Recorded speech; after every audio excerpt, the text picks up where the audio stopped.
안녕하세요. 김성학 변호사입니다.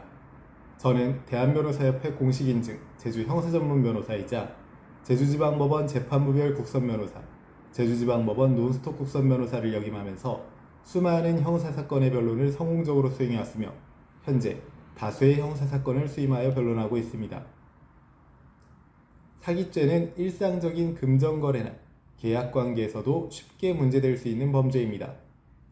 특히 단순 채무불이행이나 사업 실패가 형사 문제로 비화되면서 억울하게 사기죄 혐의를 받는 경우도 적지 않습니다. 그렇다면 사기죄 혐의에서 무죄를 주장하기 위해서는 어떤 항변 전략이 필요할까요?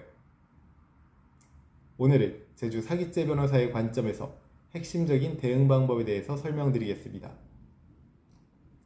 형법상 사기죄가 성립하려면 다음과 같은 요건이 충족되어야 합니다.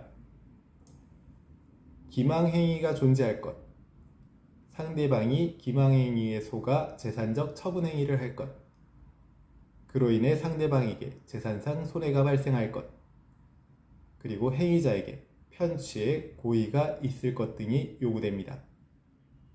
즉, 단순히 돈을 갚지 못했다고 해서 사기죄가 성립되는 것은 아닙니다. 핵심은 처음부터 속일 의도가 있었는지, 즉 편취의 고의가 있었는지 여부입니다. 사기죄 무죄 주장에 있어 가장 중요한 부분은 바로 편취의 고의가 없었다는 점을 입증하는 것입니다. 다음과 같은 사정이 있다면 고의가 없었다는 점을 주장할 수 있습니다. 거래 당시 변제 의사 및 능력이 있었던 경우, 사업 투자 또는 정상적인 계약 관계였던 경우, 자금 사용 목적이 명확하고 합리적인 경우, 일부라도 변제를 이행한 사실이 있는 경우 등이 있습니다. 예를 들어 사업 자금으로 사용하기 위해 돈을 빌렸고 실제로 사업에 사용했다면 이는 단순한 민사상 채무불이행일 가능성이 높습니다. 사기죄가 성립하려면 상대방을 속이는 행위가 있어야 합니다. 따라서 다음과 같은 항변이 가능합니다.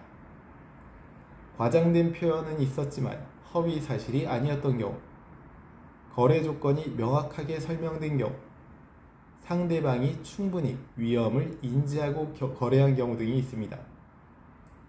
특히 투자, 동업, 금전거래에서는 일정 부분 위험이 수반되기 때문에 단순한 손해 발생 사실만으로 기망행위가 인정되지는 않습니다. 수사기관은 종종 민사사건을 형사문제로 확대하는 경우도 있습니다. 이때에는 다음과 같이 대응해야 합니다. 계약서, 차용증 등 거래 구조를 명확히 제시하고 거래 경위 및 자금 흐름을 객관적으로 설명할 필요가 있습니다. 이를 통해 분쟁의 본질이 채무불이행임을 강조할 필요가 있습니다. 제주 사기죄 변호사의 도움을 받아 사건을 민사분쟁으로 전환시키는 전략이 매우 중요합니다. 사기죄 사건은 진술뿐만 아니라 객관적 자료 확보가 핵심적인 역할을 합니다. 필요한 주요 증거는 다음과 같습니다. 계좌거래 내역, 계약서 및 차용증, 문자, 카카오톡 등 대화 내역, 그리고 계획서, 지출 내역 등 사업 관련 자료 등이 있습니다. 이러한 자료를 통해 속일 의도가 없었다는 점을 구체적으로 입증해야 합니다. 사기죄 사건은 초기 진술이 매우 중요합니다. 잘못된 진술은 이후 번복이 어렵고 오히려 불리하게 작용할 수 있습니다. 초기부터 제주 사기죄 변호사와 함께 대응하면 불필요한 오해를 줄이고 방어 논리를 체계적으로 정리할 수 있습니다.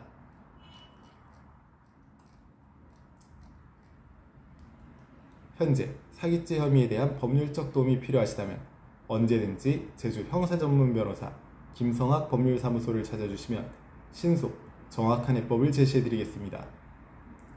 조금이나마 도움이 되셨으면 합니다. 감히 최고라고 자부할 순 없지만 여러분의 권리를 지키고 항상 최선의 결과로 만족을 드리는 제주 형사전문 김성학 변호사입니다. 감사합니다.